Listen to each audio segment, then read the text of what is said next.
Joyful people, hi, joyful people, hi, joyful people. Get on ready with me as we talk about something that I've learned recently. A major thing that I've learned recently. I have realized that God has a way of making you make a choice. Whether you know you're making a choice or not, you're making a choice. And it's chaos, uneasiness, and frustration that you either adapt to or pushes you into making a decision. Because you can't stay in limbo. You know what I mean? Insanity is doing the same thing over and over again and expecting a different result. You can't stay in a cycle. The cycle's gonna nag at you. The cycle's gonna nudge at you. The cycle's gonna frustrate you. The cycle's gonna make you feel that something has to give and something needs to be different. And that's one thing I love about how God created the universe. Because a lot of things that we know, mental health wise, science wise, mental health, neuroscience, science wise, always ends up being backed up biblically. Isn't that funny? So I find it interesting that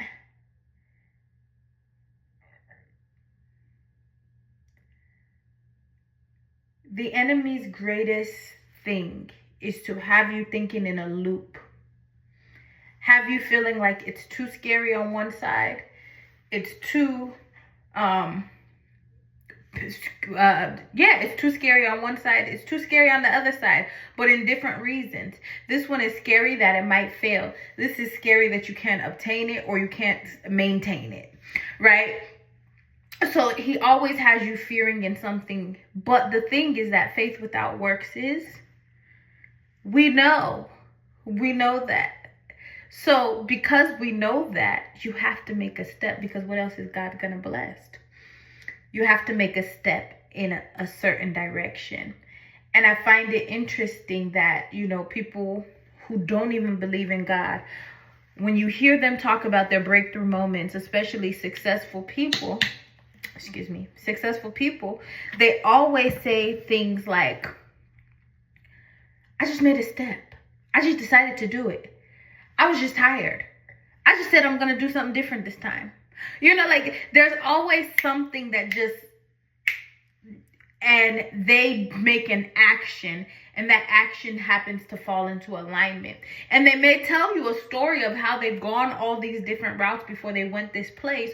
Or some of them, it may be straightforward, but that straightforward is, I did this, and there was a lady, and there was this, and this and that. And had I not been here, I wouldn't have been that. And had I not taken this job, I wouldn't have met this person. Had I not brought it up, this and that. Or God created an opportunity for me to say something to the right person who asked me the right questions that unlocked something, because we were talking about something else. You know how many times that happens? Sometimes I find people that way. Like one of the aunties that I call my favorite auntie. Like, I have a lot of favorite aunties, especially since I moved to Virginia. Like, I don't know what it is. I think I was supposed to be on this land, right? But it was my sister speaking to her about something totally different, and she's saying she needed help, and my sister pushing her towards me, that now I have a relationship with an amazing woman of God, of faith, of health, of wellness, of abundance, of favor, just so many things. Like, absolutely amazing woman. And it was like that too. What was the step? I moved here. I started taking my boot camp seriously. I did these things for my sister, so she knows my strengths. And that person happened to know her at the right time, that I'm free to ask me for this. You get what I'm saying? Like, what are the odds that she would start her business at this time and need my exact service? What are the odds that would happen? So it's interesting. Ooh, ooh, ooh, ooh, ooh, ooh, ooh, ooh. Hey. Oh, that feels so good. Okay. Look. It is, we listen and we don't what? Okay, because I know some of y'all are, okay? And that's why we got this thing called the bonnet, right? And I ain't gonna look like this when I leave the house tomorrow because I'm gonna put my wig back on. Okay? Put my wig on. Put your wig on. I'm gonna put my wig on. Okay? But that's the thing.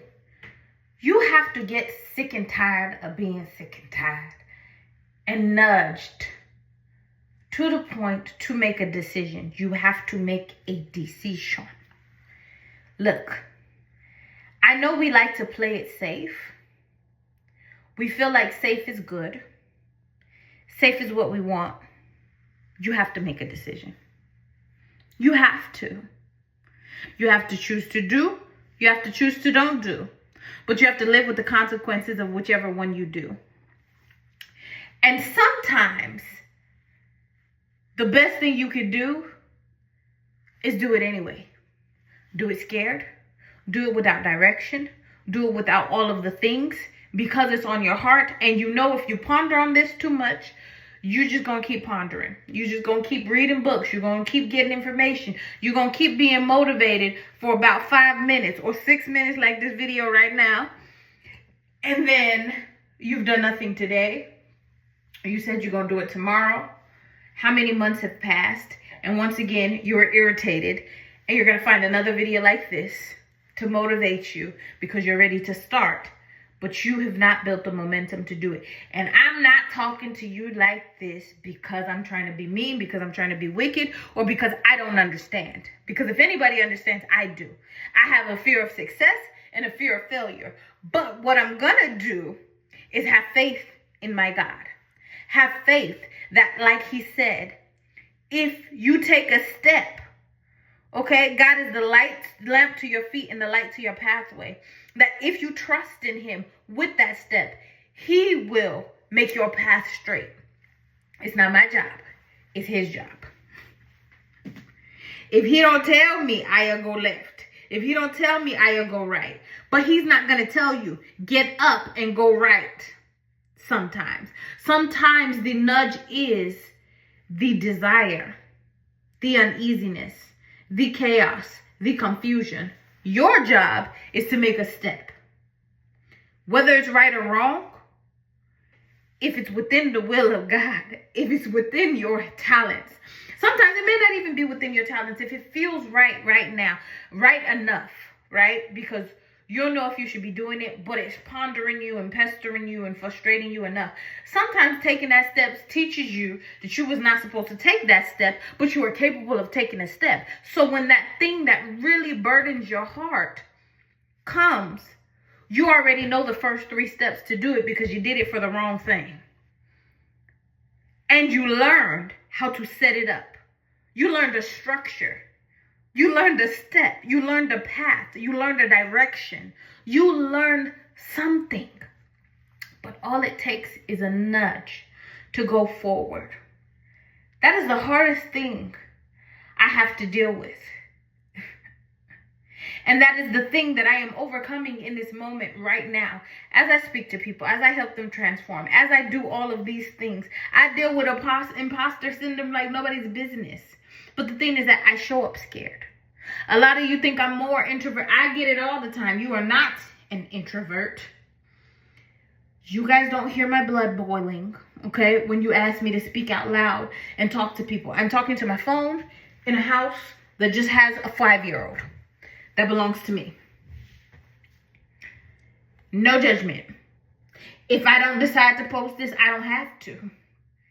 And I literally just posted, and I'm like, well, whoever likes it, and whoever doesn't. I'm glad that they don't really have a dislike button anymore anyways. Except for on YouTube. But you know what I mean? Like, I don't, You scroll past it, you do whatever. I mean, in the comment section, people gonna say stuff. That is what it is. It's the luck of the draw. But like in life, people say stuff in general. And I can choose to engage or disengage. And maybe that's what God's been teaching me all these years. Because it don't get to me no more. Before, it used to make me cry, make me question, make me talk to everybody. Now I'd be like, you don't know me, you don't know nothing about me, you don't know nothing. And unfortunately, some people just like to sit in their room and be rude and cruel and all these other things because they're hurt, they're upset, they are frustrated with their own lives, and they rather project on you than go heal and do something better with themselves. Sad but true reality. But I don't have to be your scapegoat. I don't choose to be your scapegoat. So cute little comment. I'm probably going to delete it. Or I'm just not going to respond. If I do feel like responding, I'm probably going to respond in a way that makes you feel like any, or it may not make you feel any type of way. You might see it and start laughing. But let me tell you, my God will deal with you.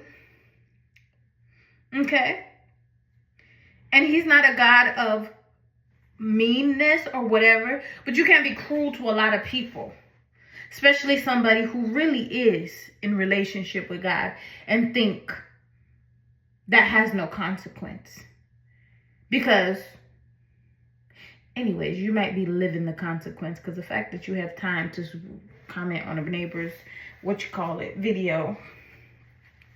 Anywho's, we going off on a tangent. The point is, God can't move if you don't. God can't settle if you don't.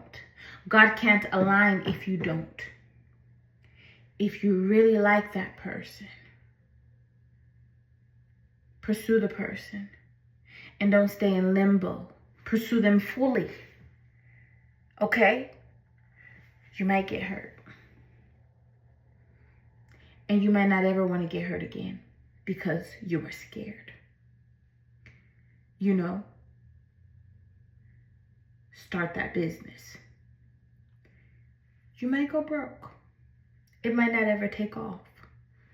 And the fear comes from you knowing what that feels like, or imagining what that feels like, or feeling like maybe I don't have the capacity, okay, for what that might do to me. But that's why it's not your problem. Look, if you prayerfully make these decisions, but when you do, he is a rewarder of those who diligently seek him. Okay? You delight yourself in the Lord, and he will give you the desires of your heart. He will reward you if you are diligent in seeking him, if you are diligent in your pursuit, if you are diligent in walking this out with him. If you say you want to enter a relationship, enter it all the way and see what happens. If you want to start a business all the way. If you stay on the surface, you will forever be on the surface. And if you enter in halfway, you hurt another person.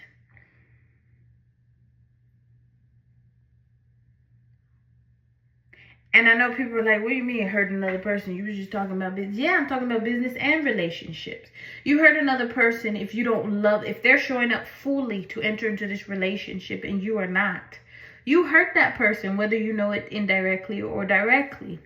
If you show up halfway in a business, you hurt others.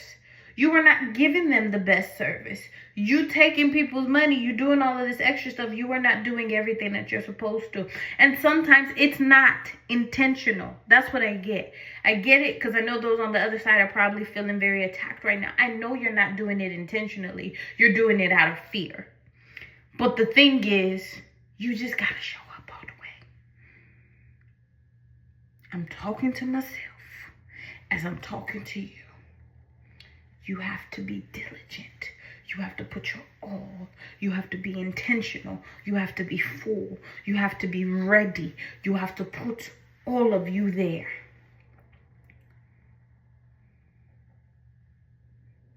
And trust that straight. So all of you who are in circles, all of you who are confused, who are frustrated, who are annoyed, who are irritated, just many things. When was the last time you have done something with your whole heart? And you can say that without an issue.